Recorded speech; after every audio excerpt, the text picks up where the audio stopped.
ভারতের ঘোজাডাঙ্গায় বিজেপি কর্মীদের অবরোধের জেরে ভোমরা স্থলবন্দর দিয়ে আমদানি রপ্তানি বন্ধ রয়েছে।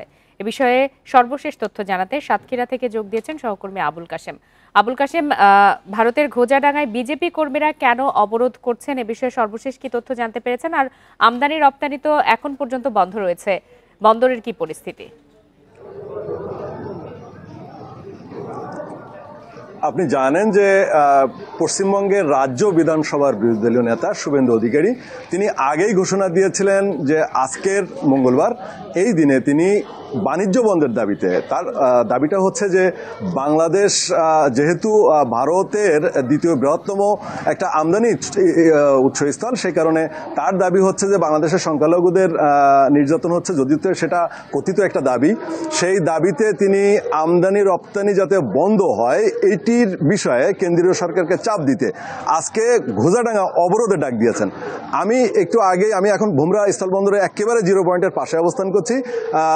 আপনি হয়তো শুনতে পাচ্ছেন না, কিন্তু আমরা শুনতে পাচ্ছি যে এই বিপরীতে ঘোজাডাঙ্গা যে স্থলবন্দর রয়েছে তার যে প্রধান সড়ক, এই সড়কের উপরে মঞ্চ স্থাপন করে তিনি বক্তব্য রাখছেন। এই বক্তব্য আমরা শুনতে পাচ্ছি, এবং এই বক্তব্য চলাকালীন এর পরেও আমরা এখানকার যে ব্যবসায়ীদের সঙ্গে কথা বলে জেনেছি যে আজকে সম্ভবত বিকেলের আগে আর সম্ভব হবে না এই অবরোধ প্রত্যাহারের, কারণ একেবারে রাস্তার উপরেই সেখানে মঞ্চ স্থাপন করে বক্তব্য রাখা হচ্ছে। এখন বক্তব্য সেখানে শুভেন্দু অধিকারী রাখছিলেন। আপনি জানেন যে বাংলাদেশের চিন্ময় দাসকে গ্রেপ্তার সহ সংখ্যালঘু নির্যাতনের যে কথিত অভিযোগ আসলে ভারতীয় যে বিশেষ করে উগ্র হিন্দুত্ববাদী সংগঠনের যে সমস্ত নেতৃবৃন্দ করছেন, আসলে এইটি বাংলাদেশের বাস্তবতায় কিন্তু আসলে এটার কোনো তেমন একটা কোনো ভিত্তি নেই। তো আমি বিশেষ করে ভোমরা স্থলবন্দরে আসি। আপনার দ্বিতীয় প্রশ্নের যে উত্তর সেটি হলো যে এই ভোমরা স্থলবন্দর দিয়ে মূলত রপ্তানি কম হয়, আমদানি হয় বেশি। প্রতিদিন 200 থেকে 250 ট্রাক কিন্তু এখানে আসলে পার হয় এবং এইখানে আসে।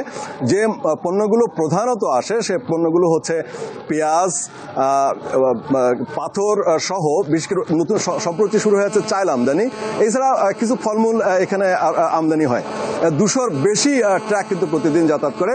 এবং আরও একটা বিষয় হলো যে রপ্তানি যেটি সামান্যই হয় সেটি হলো যে আপনার বাংলাদেশ থেকে যে কিছু গার্মেন্টস সামগ্রী যায়, পাশাপাশি প্রাণ কোম্পানির কিছু পণ্য সেখানে যায়, জুস টুস সহ কিছু পণ্য। এবং এখানে বাংলাদেশের একটা কোম্পানি বিশেষ করে মজুমদার, তাদের আসলে রাইস ব্র্যান্ড যে অয়েল, এটা মূলত রপ্তানি হয়, সেটি আসলেই সীমিত আকারে।